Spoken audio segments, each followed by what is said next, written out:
इस कहानी की शुरुआत लून नाम के एक जंगल से होती है, जहाँ हम एक एलिफेंट को देख पाते हैं जिसका नाम हाटन है, जो उसी जंगल में बेफिक्र होकर रहा करता था और वहाँ के दूसरे एनिमल्स के बच्चों के साथ खूब मस्ती किया करता था। एक दिन जब हाटन तालाब में नहा रहा होता है तो उसके कानों में किसी तरह की आवाज सुनाई देती है। वो उस आवाज को इग्नोर कर देता है क्योंकि उसे लगता है कि शायद उसके कान में पानी चला गया है। इसके बाद हम उस जंगल की हेड कंगारू को देख पाते हैं, जो वहाँ मौजूद सारे एनिमल्स को कंट्रोल करके रखा करती थी और वह हाटन को नफरत करती थी क्योंकि उसे लगता है कि हाटन जंगल में रहने वाले एनिमल्स के बच्चों को बिगाड़ रहा है, क्योंकि सारे एनिमल्स के बच्चे उसी के साथ रहा करते थे। और यह बात कंगारू को बिल्कुल पसंद नहीं थी और यही कारण था कि वह हाटन को बिल्कुल भी पसंद नहीं करती थी। वो अपने कुछ साथी एनिमल्स को भी हाटन के खिलाफ भड़का देती है ताकि वह लोग भी अपने बच्चों को हाटन से दूर रखे। तभी हाटन को उसी तरह की आवाज एक बार फिर से आती है और उसे एक छोटे से पार्टिकल यानी एक छोटे से कण पर किसी के होने का एहसास होता है। हाटन उस पार्टिकल को पकड़ने के लिए इधर उधर भागने लगता है, लेकिन पार्टिकल इतना छोटा था कि वह उसकी सूंड पर भी नहीं ठहर पाता। फिर भी हाटन उस पार्टिकल के पीछे भागने लगता है। इस दौरान कुछ बंदर उसके ऊपर केलों से हमले करते हैं, लेकिन हाटन अभी भी उसी पार्टिकल का पीछा करते हुए तालाब के पास पहुंच जाता है। हाटन पास के एक छोटे से फ्लावर को तोड़ता है और उस फ्लावर को लेकर वह उसी तालाब में जाता है जहाँ पर वह पार्टिकल मौजूद था। वो उस पार्टिकल को उसी फ्लावर पर रख देता है और उसे तालाब से बाहर लेकर आता है। वह देखता है कि आखिर उस पार्टिकल के अंदर से आवाज कहाँ से आ रही है और उसे समझने की कोशिश करने लगता है। तभी वहाँ पर कंगारू आ जाती है। इस दौरान हाटन उस पार्टिकल के बारे में कंगारू को भी बताता है। वह कहता है कि मुझे इसके अंदर से किसी के चीखने और चिल्लाने की आवाज आई है। शायद इस पार्टिकल के अंदर किसी तरह की कोई दुनिया मौजूद है जो हाटन से मदद मांग रही है। उसकी बातें सुनकर कंगारू से कहती है कि ऐसा हो ही नहीं सकता, इतने छोटे से पार्टिकल में कोई दुनिया मौजूद हो ही नहीं सकती। लेकिन हाटन उसे समझाता है और कहता है कि जिस तरह से हम लोग इस छोटे से जंगल में मौजूद है, हो सकता है कि हमसे भी बड़ी कोई दुनिया हो। हालांकि कंगारू उसकी किसी भी बात से एग्री नहीं करती और उसे कहती है कि इस तरह की बातें जंगल में मौजूद बच्चों को न सिखाए, नहीं तो वह भी तुम्हारी तरह पागल हो जाएंगे, क्योंकि तुम पागलों की तरह ही बात कर रहे हो। कंगारू हाटन को भला बुरा सुनाकर वहाँ से चली जाती है। हाटन को अभी भी यही लगता था कि शायद उस पार्टिकल के अंदर किसी तरह की दुनिया मौजूद है। इस कारण वो और ज्यादा क्यूरियस होने लगता है और वह उस पार्टिकल पर मौजूद लोगों से बातें करने की कोशिश करता है। और इस दौरान वो जोर से चिल्लाता है और उसकी आवाज उसी पार्टिकल पर बसे होविल नाम के एक शहर पर पहुंचती है और हम देख पाते हैं कि सच में उस पार्टिकल पर एक दुनिया मौजूद है और वहाँ के लोगों को नहीं पता था कि उनकी पूरी दुनिया एक छोटे से फूल पर टिकी हुई है और वह लोग बेफिक्र होकर अपनी अपनी जिंदगी को जी रहे होते हैं। इसके बाद हम उसी शहर के मेयर को देख पाते हैं जिसका नाम नेड है। नेड अपने 20 बच्चों के साथ रहा करता था। नेड के 97 बच्चे थे, जिनमें सिर्फ एक ही लड़का था और यही कारण था कि नेड अपनी फैमिली को टाइम नहीं दे पाता था क्योंकि उसके बहुत सारे बच्चे थे। इस कारण वो टाइम को मैनेज करने के लिए सभी बच्चों को कुछ सेकंड का वक्त देता था ताकि उन लोगों से उनकी समस्याएं सुन सके और उनके साथ टाइम स्पेंड कर सके।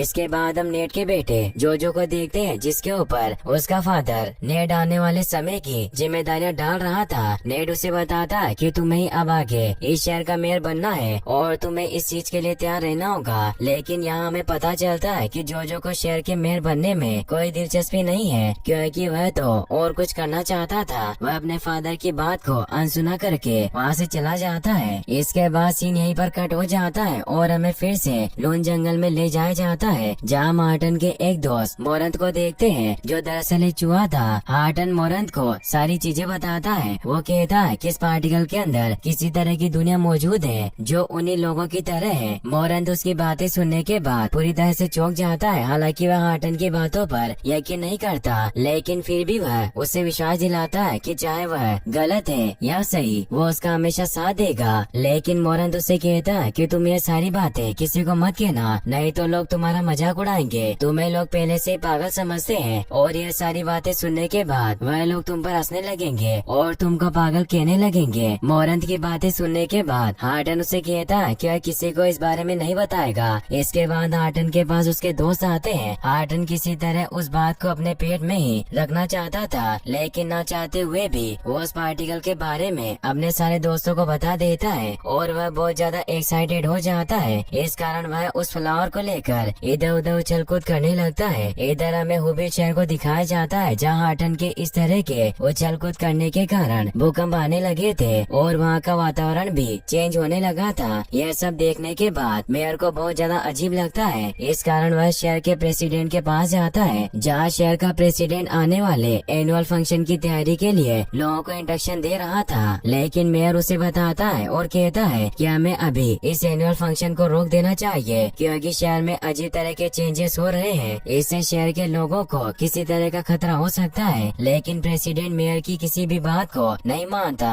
वह कहता है कि तुम्हें इन सब चीजों में नहीं पड़ना चाहिए, तुम्हें तो सिर्फ एनुअल फंक्शन की तैयारी में लग जाना चाहिए। प्रेसिडेंट बताता है कि वह किसी भी तरह इस एनुअल फंक्शन को करा कर रहेगा। अब निराश होकर मेयर वहाँ से चला जाता है। अपने घर पहुँचने पर मेयर प्रेसिडेंट की बातों से बहुत ज्यादा दुखी था। इस कारण उसे प्रेसिडेंट पर बहुत ज्यादा गुस्सा आता है। वह उसके घर पर लगी हुई प्रेसिडेंट की तस्वीर पर स्टेपलर फेंक के मारता है, जो तस्वीर से टकराकर वापस उसी को लग जाती है, जिससे वह जोर से चीखने लगता है और उसके चीखने की आवाज हार्टन तक भी पहुंच जाती है। इस कारण हार्टन उससे बात करने की कोशिश करता है। इस बार हार्टन की आवाज मेयर को भी सुनाई देती है। वह इधर उधर देखने लगता है कि आखिर ये आवाज कहाँ से आ रही है। वह पास में रखे एक स्पीकर को अपने हाथों में लिए बालकनी तक आता है, जहाँ उसे एक पाइप के अंदर से हार्टन की वॉइस सुनाई देती है। इस कारण वह उस स्पीकर को उसी पाइप में जोड़ देता है, जिसके बाद वह हार्टन को अच्छे से सुन पा रहा था। हार्टन मेयर को सारी बातें बताता है। वह बताता है कि किस तरह से उन लोगों की दुनिया एक फूल के ऊपर टिकी हुई है। लेकिन मेयर को हार्टन की किसी भी बातों पर यकीन नहीं होता। उसे लगता है कि शायद कोई उसके साथ मजाक कर रहा है। हार्टन उसे यकीन दिलाने के लिए पूरे हुबे शहर को अंधेरे में कर देता है और वहाँ का एटमॉस्फेयर फिलिकर होने लगता है, जिस कारण मेयर को अब हार्टन की बातों पर यकीन होने लगता है। इस कारण वह घबराकर शहर की एक लैब में जाता है, जहाँ में एक साइंटिस्ट को दिखाया जाता है। मेयर उसे पूछता है और कहता है कि क्या अगर कोई दुनिया किसी एक छोटे से फूल पर टिकी हो तो हम इस बारे में कैसे पता लगा सकते हैं कि यह दुनिया सच में ही किसी एक फूल पर टिकी है। तो वह साइंटिस्ट मेयर को बताती है और कहती है कि अगर इस तरह की चीज हमारी दुनिया के साथ होगी तो हमारे पूरे शहर का वातावरण एकदम से चेंज होने लगेगा और कई तरह की चीजें हमारे शहर में होने लगेगी, जैसे भूकंप और तरह तरह की तबाही हमें देखने को मिलेगी। और अगर वह शहर सच में ही फूल पर टिका हुआ है और अगर उसे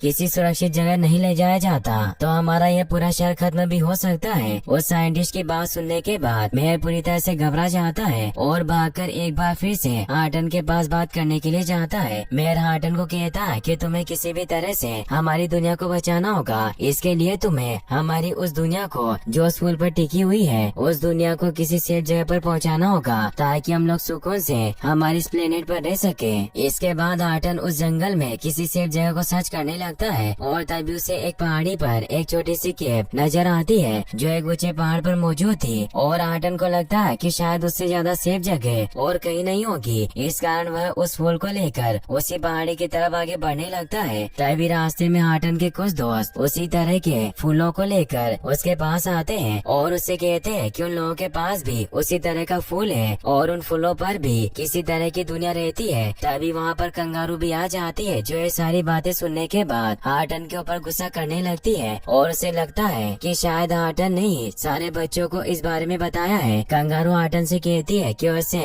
वह फूल दे दे, लेकिन हार्टन कहता है कि ऐसा नहीं कर सकता, क्योंकि उस फूल पर एक दुनिया रहती है जिसे वह किसी सेफ जगह छोड़ने के लिए जाएगा। वहाँ पर कुछ मंकी ग्रुप के मंकी भी थे जो कंगारू का सपोर्ट कर रहे थे। इस कारण वो हाथी को पकड़ने के लिए उसके पीछे पड़ जाते हैं। हार्टन वहाँ से भागने लगता है। हार्टन बहुत भागते हुए उसी पहाड़ी की तरफ आगे बढ़ने लगता है, लेकिन रास्ते में उसे एक बहुत ही कमजोर पुल नजर आता है और हार्टन को उस पहाड़ी तक पहुँचने के लिए उसी पुल से गुजरना था, लेकिन वह पुल बहुत ही ज्यादा कमजोर था। इस कारण हार्टन को भी बहुत डर लग रहा था, लेकिन वह किसी भी तरह उस पार्टिकल को उस पहाड़ी पर ले जाने की जिद लिए बैठा था। इस कारण वो उस कमजोर पुल से ही आगे बढ़ता है, लेकिन कुछ ही दूर चलने पर वह पुल टूटने लगता है कि तभी हार्टन उस पुल पर बैलेंस बनाने की कोशिश करता है। और इस दौरान हम हुबी शहर को देख पाते हैं, जो हार्टन के डगमगाने के कारण अस्त व्यस्त होने लगा है, क्योंकि वहाँ पर अब भूकंप आने लगे थे। वहाँ के लोग बड़े हैरान होने लगते हैं कि उन लोगों के शहर में क्या हो रहा है। हार्टन भी अब उस पुल को पार कर लेता है और पहाड़ी की तरफ आगे बढ़ने लगता है। अब रात होने पर मेयर एक बार फिर से हार्टन से बात करता है और उसे पूछता है कि क्या उसकी दुनिया को लेकर किसी सेफ जगह पहुंच गया है। तो हार्टन उसे बताता है कि अभी तो वह नहीं पहुंचा है, लेकिन जल्दी वह उस पार्टिकल को लेकर उस उसे एक सेफ जगह पहुंचाएगा जहां पर उन लोगों को किसी तरह का खतरा नहीं होगा। हार्टन मेयर को विश्वास दिलाता है कि वह उस पार्टिकल को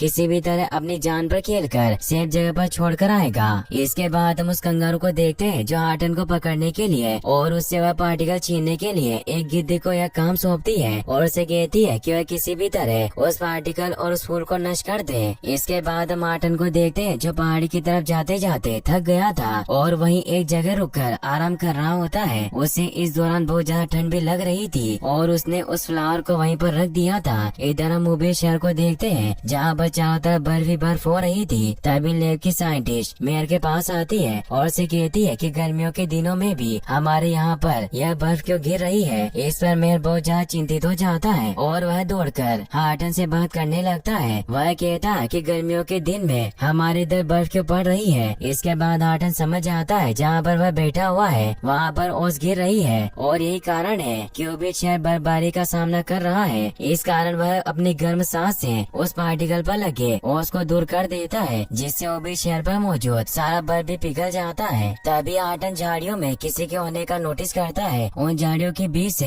हार्टन का दोस्त मोरंत बाहर निकलता है जो हार्टन को कहता है कि जंगल के सारे एनिमल्स तुम्हारे खिलाफ हो चुके हैं जो तुम्हें किसी भी वक्त पकड़कर तुम्हारे पास रखे हुए फ्लावर को छीन लेंगे और उस पार्टिकल को खत्म कर देंगे। साथ में मोरंत हार्टन को यह भी बताता है कि कंगारू ने एक गिद्ध को इस काम के लिए चुना है जो किसी भी वक्त तुम पर हमला कर सकता है। तुम्हें इन सब चीजों से सावधान रहना होगा। यह सारी बातें सुनने के बाद हार्टन मोरंत को थैंक यू कहता है और बताता है कि मैं किसी भी तरह से इस फ्लावर को किसी सेफ जगह छोड़ कर ही आऊंगा। इसके लिए उसे किसी भी कीमत को चुकाना पड़े तो वह चुकाएगा। हार्टन की सारी बातें सुनने के बाद हार्टन मेयर से कॉन्टेक्ट करता है और उसे बताता है कि वह अपने शहर के लोगों को किसी सेफ जगह पर पहुंचा दे क्योंकि मेरे पीछे मेरे कुछ साथी पड़े हुए हैं जो किसी भी वक्त मुझे रोकने की कोशिश करेंगे और इस कोशिश के दौरान यह लोग उस फ्लावर पर मौजूद पार्टिकल को भी नुकसान पहुंचा सकते हैं। मेयर हार्टन को बताता है कि शहर का प्रेसिडेंट मेरी किसी भी बात को नहीं मानेगा और शहर में एनुअल फंक्शन की तैयारी हो रही है। लोग उसी में जुड़े हुए हैं। प्रेसिडेंट भी मेयर की बातों पर यकीन नहीं करेगा और मेयर उसे बताता है कि वह नहीं जानता कि किस तरह से प्रेसिडेंट को और उन लोगों को वह समझाए। इसके बाद वही गिद्ध जिसे कंगारू ने हायर किया था वह हार्टन के ऊपर हमला कर देता है। हार्टन किसी तरह उस फ्लावर को लेकर वहाँ से उसे बचाने और इस दौरान हुलिफ शहर में एक बार फिर से भूकंप आने लगता है। हार्टन भागते हुए आगे बढ़ता है लेकिन वह गिद्ध अभी भी उसी का पीछा कर रहा था और इधर हुलिफ शहर के सारे लोग भूकंप से परेशान हो चुके थे। इस कारण वह मेयर के घर के पास जाकर जमा हो जाते हैं। इधर हार्टन भी मेयर से पूछता है कि क्या वह सारे लोग ठीक है। हार्टन मेयर को बताता है कि उन लोगों का शहर खतरे में है क्योंकि उसके पीछे एक गिद्ध पड़ा हुआ है जो किसी भी तरह उस पार्टिकल को से छीन कर नष्ट करना चाहता है। हार्टन मेयर से कहता है कि वह किसी भी तरह अपने लोगों को समझाए और किसी सेफ जगह जाकर छिपने को कहे ताकि उन लोगों की जान बच सके। इसके बाद मेयर वहाँ मौजूद सारे लोगों को बताता है कि वह पूरे शहर में रेड अलर्ट घोषित कर रहा है लेकिन वहीं पर मौजूद प्रेसिडेंट सारे लोगों को बताता है कि वह किसी भी बात की फिक्र न करे और वह अपना यह एनुअल फंक्शन अच्छे से एंजॉय करें। प्रेसिडेंट की बातें सुनकर वहाँ मौजूद सारे लोग एक बार फिर से खुश हो जाते हैं क्योंकि उन्हें प्रेसिडेंट के ऊपर बहुत भरोसा था और अब वह लोग मेयर के खिलाफ भी हो चुके थे।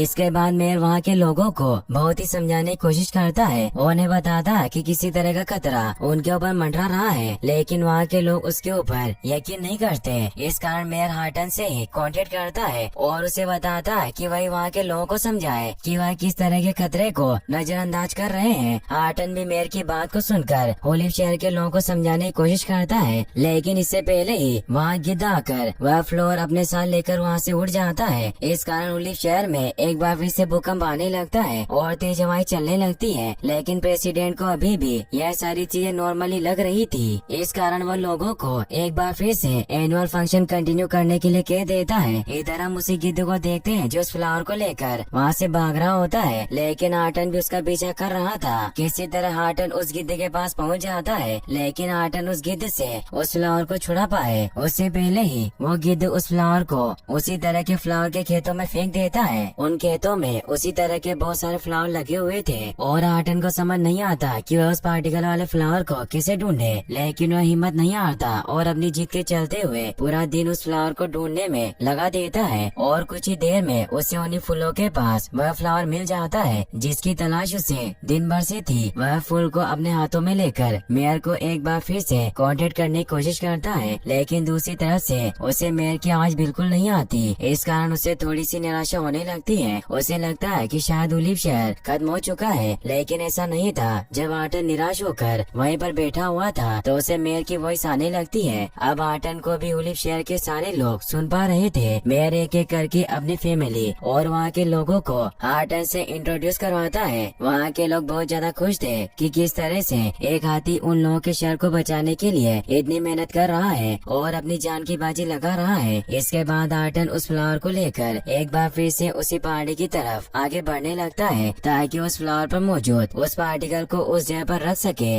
इस बात की जानकारी अब कंगारू को भी हो चुकी थी कि आर्टन के पास अभी भी वो फ्लावर मौजूद है। इस कारण वह जंगल के सारे एनिमल्स को इकट्ठा करती है और उन लोगों को भड़काने लगती है। वह कहती है कि आर्टन के कारण हमारा ये सारा जंगल खतरे में है, क्योंकि उसी के कारण हमारी आने वाली पीढ़ियां बहुत ही नासमझ होगी, जैसा कि आर्टन है, क्योंकि उसी के कारण जंगल के बच्चे बिल्कुल ही बेवकूफ होते जा रहे हैं और इस सब का कारण आर्टन ही है। हमें किसी भी तरह आर्टन को रोकना होगा, क्योंकि अभी भी बेवकूफी भरी चीजें कर रहा है। वहाँ मौजूद सारे एनिमल्स अब आर्टन को लेकर बहुत ही ज्यादा गुस्से में थे। इस कारण वह आर्टन को पकड़ने के लिए उसकी तरफ आगे बढ़ने लगते हैं। आर्टन पहाड़ी की तरफ आगे बढ़ता है तो उसे रास्ते में बहुत सारे जानवर मिलते हैं जो उसी को पकड़ने के लिए कंगारू के भड़कावे पर वहाँ पहुँच गए थे। कंगारू आर्टन को कहती है कि वह उस फूल को उनके हवाले कर दे, नहीं तो लोग उसे एक पिंजरे में कैद कर देंगे। वहाँ पर हम एक पिंजरे को भी देख पाते हैं जो कंगारू आर्टन को पकड़ने के लिए लाई थी, लेकिन आर्टन उसे कहता है कि इस फ्लावर पर मौजूद पार्टिकल में एक दुनिया बसती है जो बहुत ही छोटी दुनिया है और वह उस दुनिया को किसी भी तरह से नष्ट नहीं होने देना चाहता। इस कारण कंगारू गुस्सा होकर आर्टन को उसी पिंजरे में कैद करने का कह देती है। यह सारी बातें ओलिव शहर पर मौजूद वहाँ के लोग और मेयर भी सुन पा रहे थे। इस कारण वो किसी तरह से लून जंगल में मौजूद आर्टन के साथियों को भी अपनी आवाज सुनाने के लिए बहुत ज्यादा शोर करने लगते हैं, ताकि कंगारू और उसके साथियों को भी पता चल सके कि सच में ही उस पार्टिकल के अंदर उन लोगों की दुनिया मौजूद है। लेकिन बहुत आवाजें करने के बाद भी उन लोगों की आवाज कंगारू और उसके साथियों तक नहीं पहुंच पाती। इसके बाद हम मेयर के बेटे जोजो को देखते हैं जो सीक्रेटली उसी लैब में जा रहा है जहाँ पर वह रोज जाया करता था। तो मेयर भी उसका पीछा करते हुए वहाँ पर पहुँच जाते हैं, जहाँ पर वो देखते हैं कि उसके बेटे जोजो ने बहुत सारी साउंड मशीनें बनाई हुई है जिनकी मदद से वह लोग अब एक बार फिर से आवाज करने लगते हैं। इधर हम आर्टन को देखते हैं जिसे उन लोगों ने पिंजरे में बंद कर दिया था और कंगारू उसके हाथों से उस फ्लावर को छीन लेती है और उसे खोलते हुए पानी में डालने लगती है। लेकिन तभी कंगारू के पास मौजूद उसका बेटा उस फूल को उस खोलते हुए पानी में गिरने से रोक लेता है, क्योंकि उसे उस फ्लावर के अंदर से कुछ आवाज आ रही थी। वह सारे लोगों को बताता है कि इस फ्लावर के अंदर किसी तरह की दुनिया मौजूद है। उन सभी लोगों को भी अब ओलिव शहर के लोगों की आवाज आने लगती है। इस कारण सारे लोग चौंक जाते हैं और कंगारू का बेटा उस फ्लावर को लेकर आर्टन के पास जाता है और उसे वह फ्लावर दे देता है ताकि वह उस फ्लावर को